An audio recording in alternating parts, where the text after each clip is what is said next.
다가구 주택에서 발생한 화재. 한 소방관이 긴급히 창문으로 주민들을 탈출시킵니다. 그리고 마지막 순간까지 온몸으로 불길을 막아선 소방관. 화마가 덮치려는 순간 그는 아슬아슬하게 에어매트 위로 뛰어내렸습니다. 온몸에 화상과 척추 손상을 입었지만 그에게 자신의 안전은 중요하지 않았습니다. 생명을 살리는 위험하고도 긴박한 구조 현장. 그 최전선엔 늘 소방대원들이 있습니다.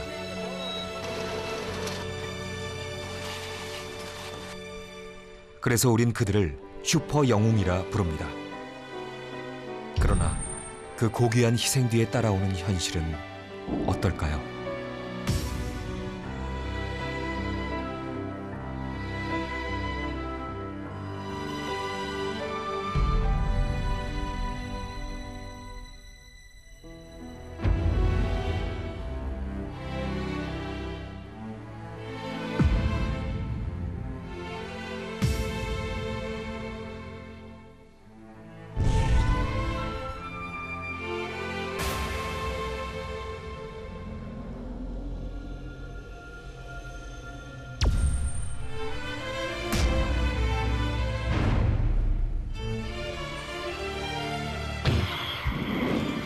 그동안 우리가 미처 알지 못했던 영웅들의 진짜 이야기를 시작해보려 합니다.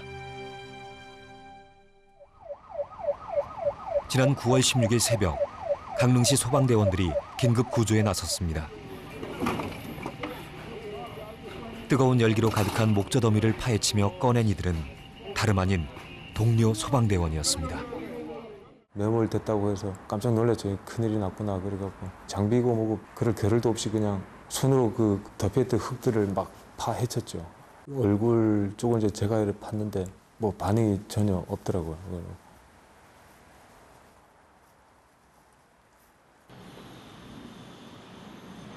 성난정 화재 진화에 나섰던 2명의 소방대원이 매몰돼 사망한 비극적인 사고. 검게 그을린 목조 잔해들이 그날의 참혹했던 현장을 말해줍니다. 화재 진압 당시 위험을 감지했지만 불씨를 제거해야 한다는 책임감이 그들을 사선에 서게 했습니다.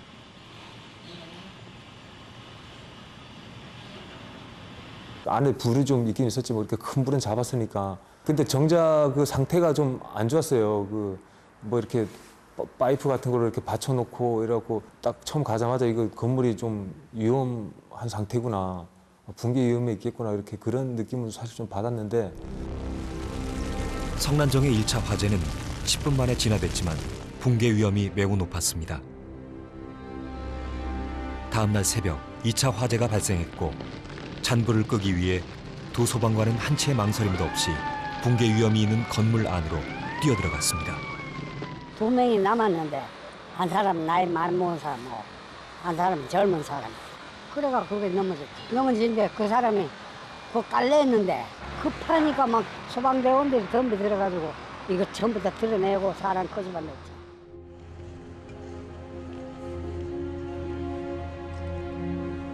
오이용우, 오이호현 소방관님의 영전 앞에 있었습니다. 먼저 창조관에 자신의 임무를 끝까지 지키려 했던 두 소방대원. 고 이영욱 소방경은 정년 퇴직 1년을 앞둔 30년 경력의 베테랑 소방대원이었습니다. 6번의 표창을 받을 정도로 화재 현장이 날 때면 가장 먼저 뛰어나가던 팀 내 큰 형님이자 존경받는 선배였습니다. 소방학교 장학생이었던 고 이호현 소방교는 그토록 꿈이었던 소방관이 된 지 8개월 만에 안타까운 사고를 당했습니다. 무엇보다 심성이 착하고 배려심이 많아 귀염을 독차지했던 팀 내 막내였죠. 두 소방관은 같은 조에 근무하며 아버지와 아들처럼 서로를 아끼고 따르던 특별한 사이였습니다. 항상 웃음도 많으시고 되게 인자하신 아버지, 일적으로나 가정적으로나 되게 충실하셨어요. 화재 사건이 이렇게 일어나면 항상 걱정하시고 동료도 걱정하시고 그러셨어요.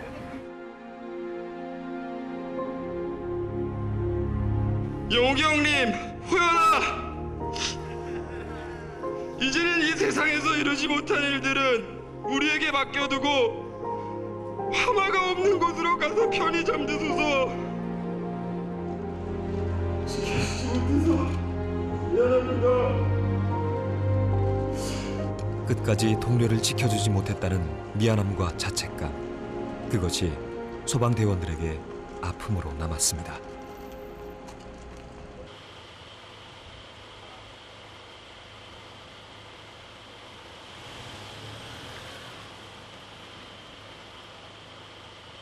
그렇게 한 달의 시간이 지나고 연결식에서 추모사를 읽었던 허균 소방관은 여느 때처럼 구급대원 업무에 열중하고 있습니다. 그러나 성난정 사고에 대한 생각은 가슴 한구석에 아픈 가시처럼 박혀 떨쳐내기가 어렵습니다. 유가족분들이 오열을 그렇게 하시는 걸 보고 만약에 내가 다른 사고를 당했을 때 우리 부모님은 어떠실까라는 생각을 하면은 너무 힘들 수밖에 없죠.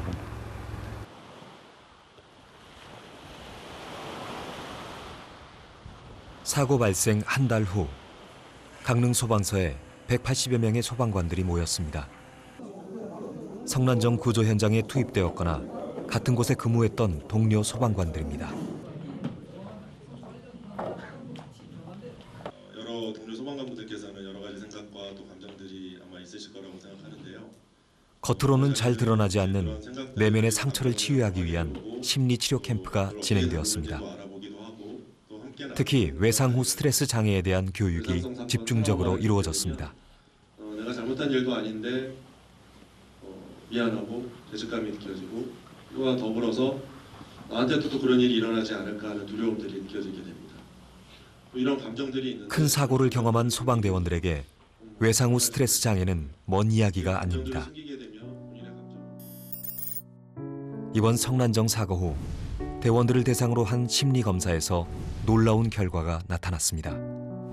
당장 치료가 시급한 고위험군 소방대원들이 생겨난 것입니다. 그중 몇몇 대원은 전문 상담이 이루어졌습니다. 그 사건 충격에 대한 검사를 진행을 했는데 중증도 정도의 그런 우울 불안이 좀 있으셨고 그는 지난 5월에 시행한 심리검사에서 정신적으로 매우 건강한 상태였습니다. 그러나 성난정 사고 이후 이루어진 검진 결과에선 치료가 필요할 정도로 심각한 외상 후 스트레스 장애가 나타난 것입니다. 얼마 전까지 같이 얼굴 보고 일했던 동생이 뭐 처음에 이제 심기 발령 받아가지고 사고가 났다 그러니까 그냥 되게 좀 안타까운 감정이 많이 들고 좀 있을 때 더 잘해줄 걸 그런 생각 들고 가족만큼이나 깊은 정을 나눴던 동료 소방관을 잃은 슬픔과 충격은 강성준 소방대원에겐 트라우마로 남았습니다. 어떻게 보면 아버지일 수도 있고 친구일 수도 있고 뭐 형제 동생일 수도 있는데 그런 사람들이 그렇게 됐다고 하면 이제 한 달이 지났지만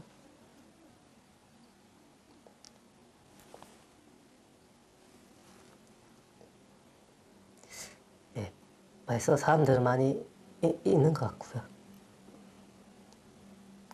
저라도 좀 더 기억하려고 그러고 심리적 고통을 그 누구에게도 털어놓지 못했다는 강성준 대원. 이것은 그만의 문제가 아닙니다. 어떤 분은 또 계속 잠을 못 잤다고 하시더라고요. 사고가 났던 그 현장의 바로 앞에서 바로 목격을 했대요. 그래서 굉장히 혼란스러워서 몇 날 며칠을 잠을 못 잤는데 그 아픔들을 다 가슴에만 담고 계시고 여럿이 있을 때는 전혀 표현을 안 하셨어요.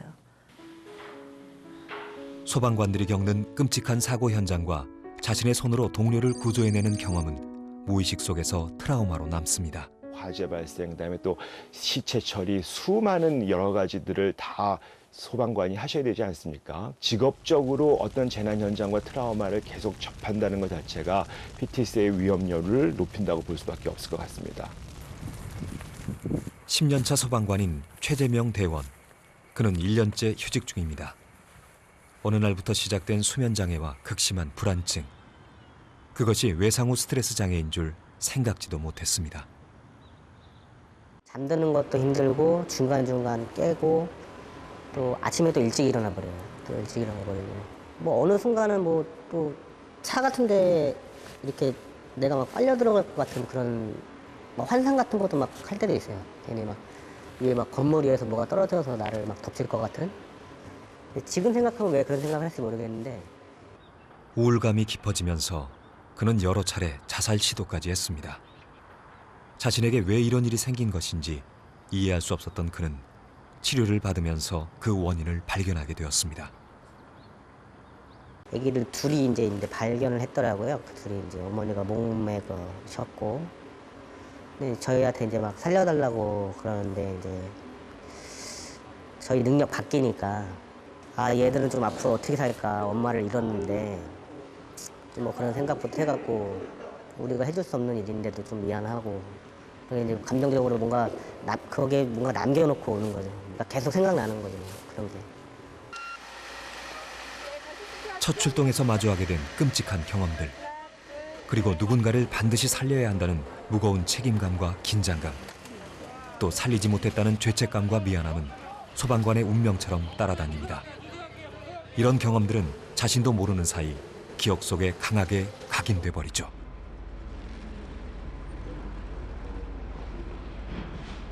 가드레일에 이렇게 차가 이렇게 충돌한 사건이었는데 다리 잘리시는 걸 저는 찍어야 되니까 그게 좀 충격이 좀 많이 가더라고요. 매일같이 시체 보는 게 3구 정도? 예, 그 정도 많이 봤었으니까요. 하반신이 절단된 경우도 있었고. 벌목 작업하는 데를 간 적이 있었어요. 그 머리 부분이 한 거의 반절 이상? 60% 정도가 이제 그 기계톱에 이제 쓸려 나간 적이 있었어요. 생계를 하려고 그런지 한 손에는 그 기계톱을 아직까지 잡고 있더라고요. 그러니까 같은 인간으로서의 그런 마음이잖아요. 그럴 때가 정말 이렇게 울컥하는. 그 어떤 현장이라도 한 걸음에 달려나가는 소방대원들. 그들은 충격적 사건의 기억들도 시간이 지나면 해결된다고 믿고 있습니다.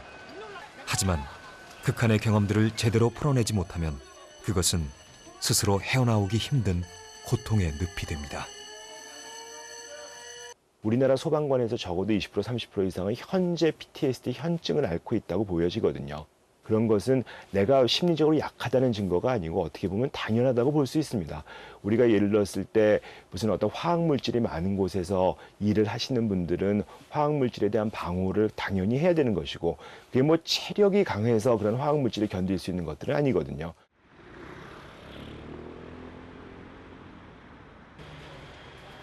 출근하자마자 구급 장비부터 점검하는 올해 2년차 강영웅 소방대원.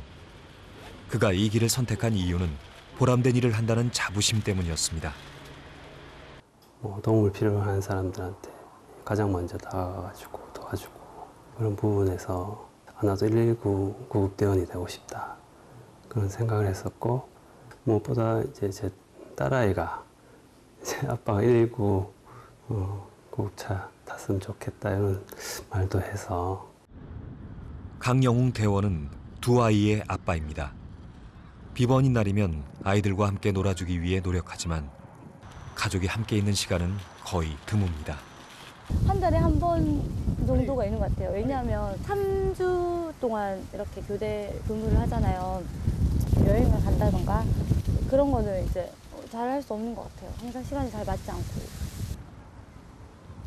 소방관 가족으로 산다는 건 역시 특별한 소명감이 없다면 불가능한 일입니다. 요즘 아내는 남편을 보며 걱정이 많아졌습니다. 소방관 일이라는 건 정말 본인도 예상할 수 없는 그런 일들을 많이 겪다 보니까 감정적으로 이렇게 이런 기복이 굉장히 많이 생기는 것 같아요. 저희가 생각했을 때는 그냥 문개방 사건이면 그냥 문을 열고 안에 들어가서 사람이 어떤지 확인을 하는데 이 사람이 느끼기에는 그러니까 문을 개방하고 들어갔을 때 그 안에 있는 분이 어떤 모습으로 있을지에 대한 상상을 하면서 들어간대요. 안방에 계실까? 뭐 욕실에 뭐 이렇게 목을 메고 있을까? 하여튼 그런 상상을 하면서 들어가는 그 마음이 좀 되게 부담을 안고 들어간다는 얘기를 하더라고요. 현장은 사연이 있으니까요. 예를 들어 뭐 추락 자살 환자들은 저희가 또 신분을 확인하기 위해서 주머니를 이렇게 살피거든요. 그러면 유서가 나오더라고요. 제가 그걸 읽으면 안 되는데 또 읽으면 더 트라우마가 또 생기는 것 같고. 현장에서의 나쁜 기억들을 빨리 떨쳐내려 노력한다는 강영웅 대원. 집에선 좋은 남편이자 아빠로 돌아오기 위해서입니다. 하지만 아무리 노력해도 그에겐 잊혀지지 않는 사건이 있습니다.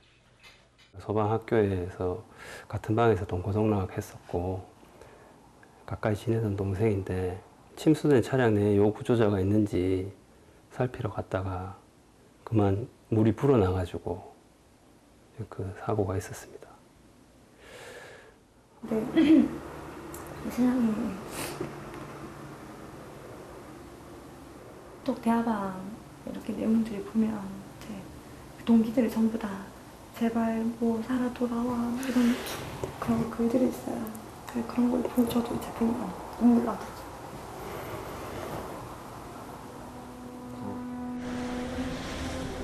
지난 2016년 10월 태풍 차바로 불어난 강물. 차 안에 고립된 사람이 있다는 신고에 구조 작업에 나선 소방대원이 있었습니다.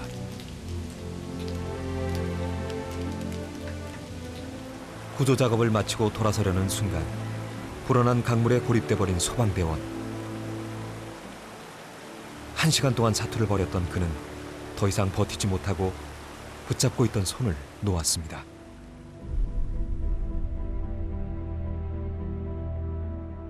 실종 11시간 만에 숨진 채 발견된 고 강기봉 소방관. 친구의 안타까운 죽음은 씻을 수 없는 아픔으로 남았습니다.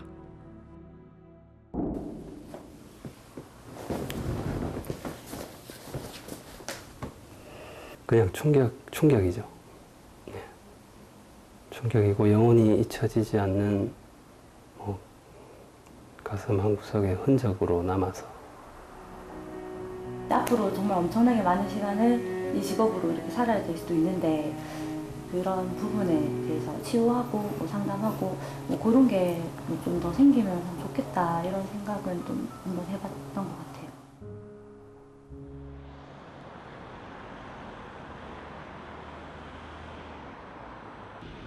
박형주 구조팀장 역시 잊혀지지 않는 아픔이 있습니다. 헬기가 여기에 추락을 하고 가로등 파손이 되니까 저기 그 연기 굴뚝처럼 줄 연기가 계속 나왔죠. 여기가 안경집 있잖아요. 저기까지 이제 파편들이 다 날아가서 유리창 깨지고 그랬었죠. 당시 폭발의 충격은 엄청난 것이었습니다. 3년 전 끔찍했던 사건의 충격은 그의 기억 속에 고스란히 살아 있습니다. 2014년 7월 광주 도심 한복판에 소방헬기 한 대가 곤두박질 쳤습니다. 비행탄 5분 만에 발생한 비극적인 사고였습니다.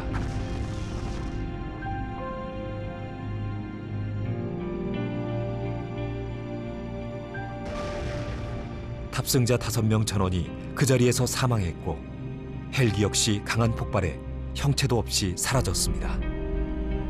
세월호 수색 지원을 나갔던 특수구조단 소속 소방 헬기였습니다.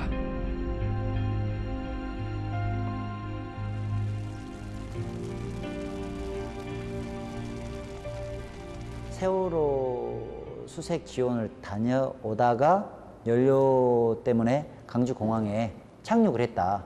그리고 35분경에 이륙을 했다.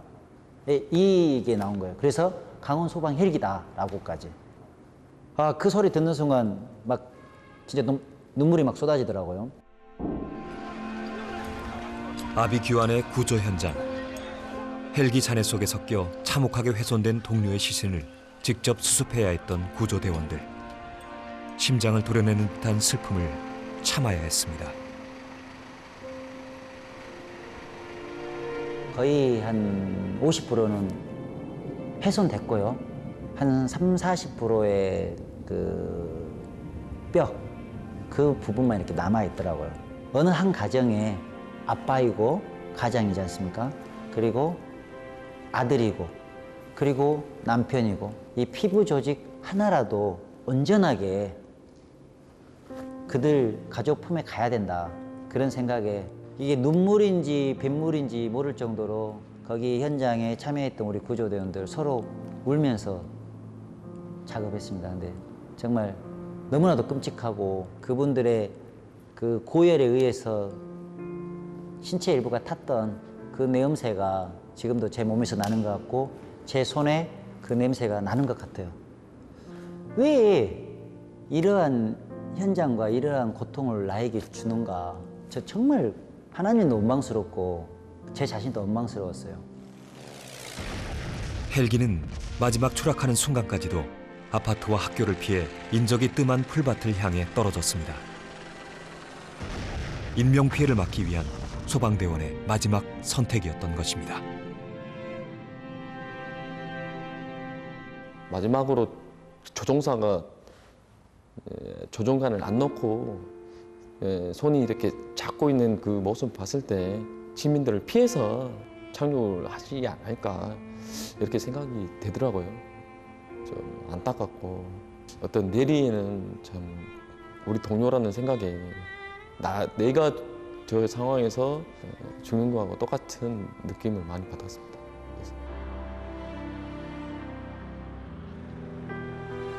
3년이 지난 지금 5명의 대원들은 사람들의 기억 속에서 잊혀져 가고 있습니다. 학생들이 써놓은 작은 리본만이 그날의 아픔과 그들의 희생정신을 기억하고 있을 뿐입니다. 생각 많이 나죠. 이게 될 수 있으면 이쪽 잘 안 오죠. 작은 기념비 하나 없는 거리, 오늘따라 더 쓸쓸해 보입니다.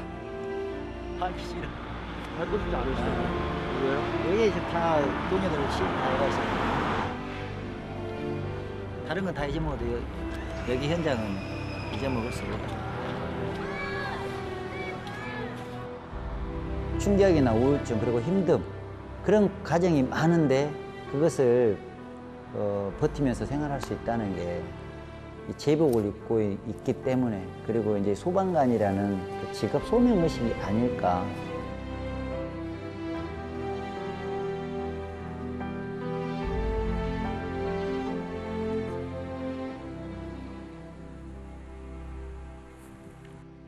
오늘도 소방대원들은 달립니다. 교통사고를 당한 환자, 재빨리 안전조치를 취하는 구조대원들. 저 파란불에 가는 데 이 사람이 좀 확 달려들어서 좀 피하다가 앞에 부딪혔어요. 이 사람 부딪혔어요, 차에? 예. 다행히 생명엔 지장이 없는 부상이었습니다. 언제나 또 누구에게나 일어날 수 있는 사고들. 생명을 지키기 위해 동분서주하는 소방대원들이 없었다면 어땠을까요? 경인로 쪽에 계신 거죠? 또 다른 출동. 네? 공양공전이에요 또? 위치를 계속해서 번복하는 신고자. 저희 구급차 보여요? 사이렌 소리 들려요? 드디어 신고자를 어렵게 찾아냈습니다.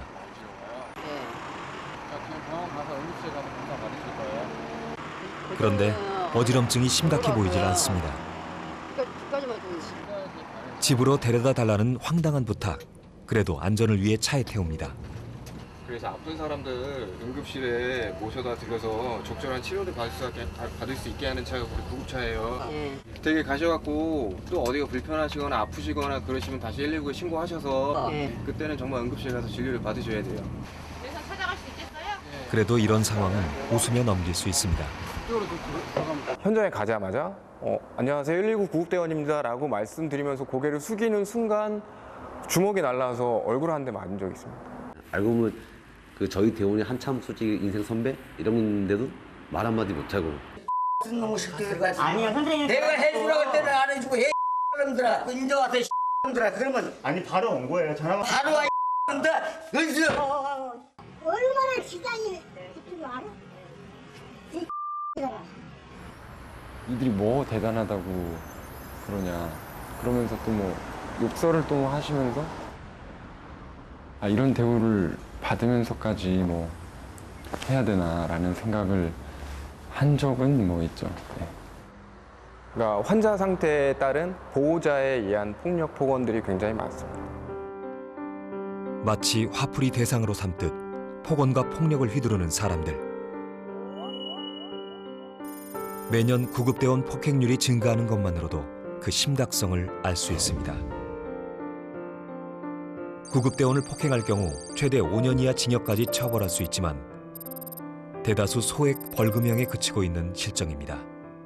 폭언이라든지 이제 폭행 그런 데에서 오는 트라우마도 이제 굉장히 클 겁니다. 크고 이제 그런 것들을 술을 먹었다 그래서 이제 이거를 뭐 감형을 해준다든지 그런 부분들이 굉장히 많거든요. 우리나라는 오히려 저는 그런 것들을 가중처벌을 해야 된다고 생각을 하거든요. 아니 그냥 열쇠도 다른 방법은 없어요? 열쇠공이 아니고 구조대원이지 않습니까? 저희가 파견한 게 주거든요. 저희는. 열쇠를 여는 방법도 해주셔야지. 문 부수는 거는 지금 원하지 않으시는 거죠? 문 개방 요구는 구조대원이면 한 번쯤 경험했을 정도로 비일비재합니다. 저희들이 문 개방을 해줄 수 있는 거는 안에 요구자가 있거나 화재 위험성이 있거나 그럴 때는 저희들이 문을 개방해 줘야 됩니다. 근데 저희들이 문 개방할 때는 문을 분해하고 특별한 그런 기술은 특별하게 없습니다. 열쇠 업자처럼. 막상 들어가면은 아무도 없고 그 문 열면은 아무도 없는데 하면은 아 미안하다 하면서 그러면 열쇠 부르기가 그래가지고 뭐 했다 하고 그럼 막 그 단순히 열쇠집 그 금액 아끼려고. 베란다에서 발생한 화재. 다급히 진화에 나선 소방대원들에게 오히려 집주인이 야단을 칩니다.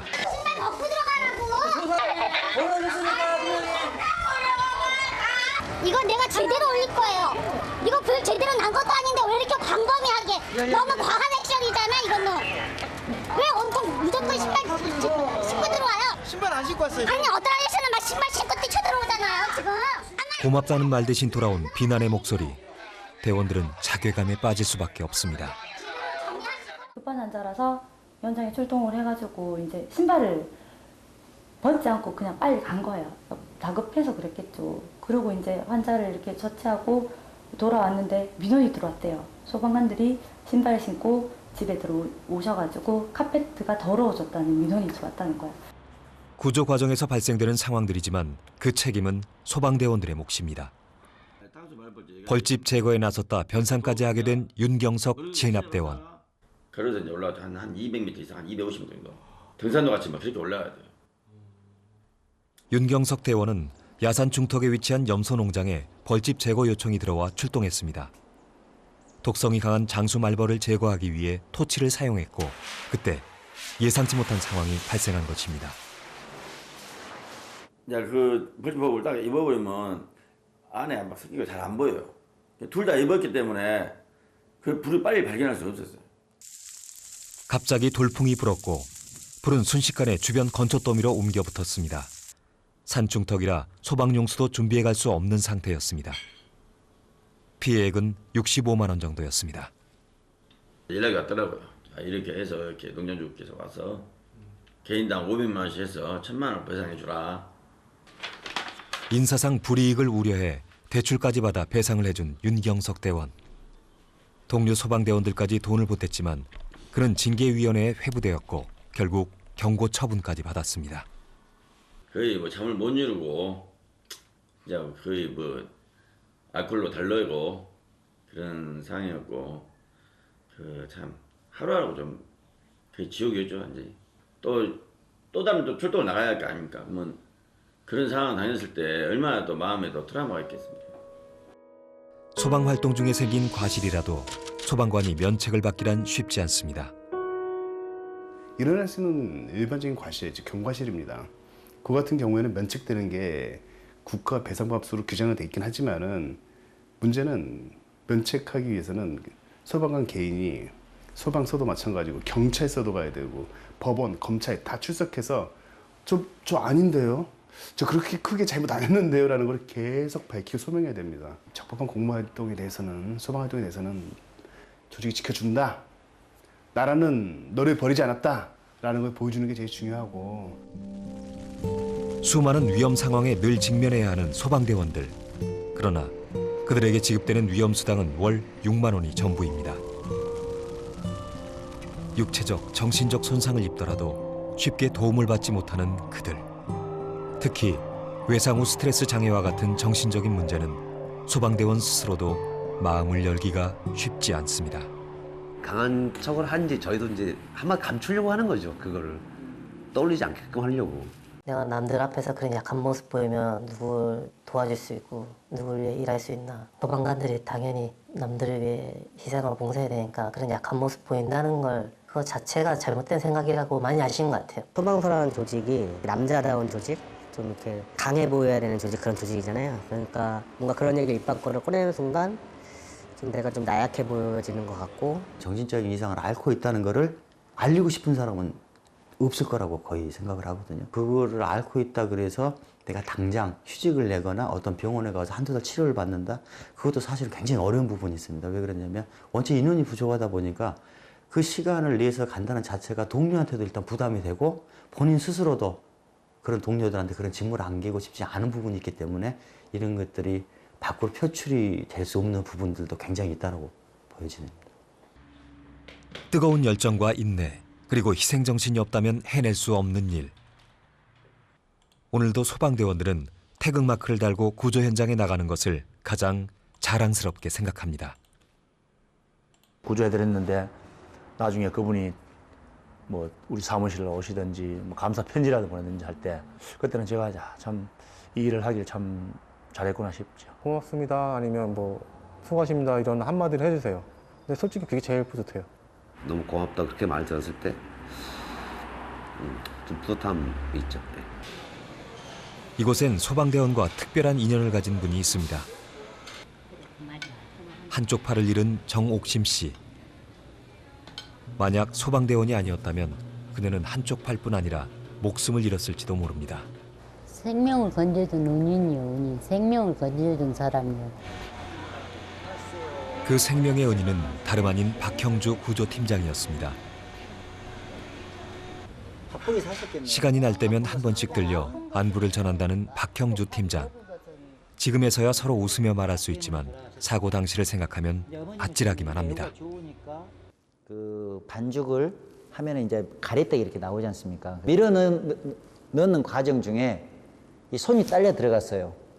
스크루에 감아가지고 상안부까지 들어갔습니다. 그래서 그 반죽을 넣는 그 케이스가 한 1m, 그 사방 1m, 1m씩 됩니다. 그때 보면은 자동 압박이 되어 있는 상태지 않습니까? 자동 압박. 이거를 해체를 하면은 과다 출혈로 인해서 이분이 사망할 수도 있겠다라는 그 생각이 딱 들더라고요. 그래서 기계를 통째로 들고 수술대로 향한 박형주 팀장. 수술과 동시에 해체 작업을 진행하면서 환자를 살렸습니다. 꼭 살려내겠다는 강한 의지가 만든 결과였습니다. 소방대원들은 이렇게 늘 기적을 만들기 위해 달립니다. 고맙습니다, 감사합니다 이런 말을 많이 사용을 하고 우리 대원들끼리는 평상시에도 미안하다, 죄송합니다 그 얘기를 더 많이 하죠. 지난 11월 3일 소방의 날 기념식에 참석한 문재인 대통령의 특별한 기념사가 있었습니다. 위험한 작업과 참혹한 소방관들의 처우 개선을 위해 국가가 나서겠다는 내용이었습니다. 10명 중 7명이 건강 이상 판정을 받았습니다. 정신적 트라우마로 인한 자살자가 순직자보다 더 많은 실정입니다. 소방관들의 신체적 정신적 피해를 예방하고 치유할 수 있는 복합치유센터의 설립을 차질 없이 추진하겠습니다. 수십 년째 제자리 걸음이었던 소방 공무원들에 대한 처우 개선. 이제 정말 달라질 수 있을까요? 국립 대전현충원 소방관 묘역에서는 성난정 화재로 순직한 고 이영욱, 고 이호연 소방관의 추모식이 진행되었습니다. 대원들 모두 가슴속 깊이 그들을 묻습니다. 다시는 누군가 죽어서 기억되는 일이 없길 그들은 간절히 기도합니다.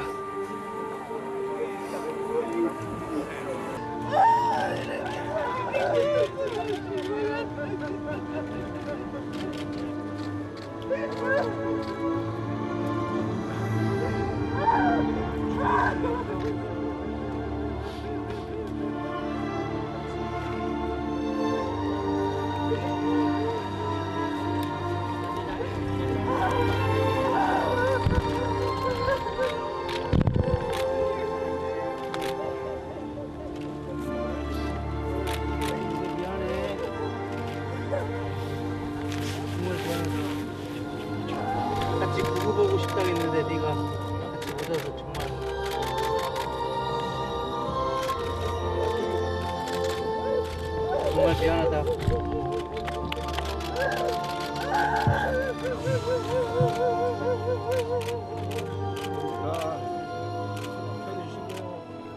누군가를 위해 고귀한 생명을 바친 위대한 소방관들.